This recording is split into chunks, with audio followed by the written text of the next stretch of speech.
জানোই উজানি বাগান থেকে প্রতিষ্ঠিত ওই সরমনার সৈয়দ ইসহাক রহমতুল্লাহ আলাইহি।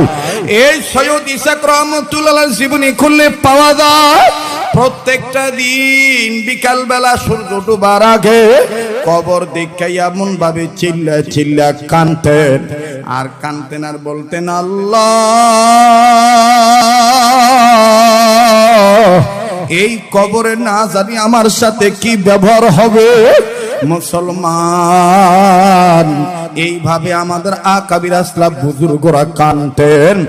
ওই বাগে ইব্রাহিমের প্রতিষ্ঠাতা বাজানো গঙ্গির রহমতুল্লাহ আলাইহির বাগানের প্রস্ফুটিত বুলবুল কারি ইব্রাহিম সাহেব রহমতুল্লাহ আলাইহি, উনিও তো বাজান এইভাবে কবর দেখা কাঁদতেন।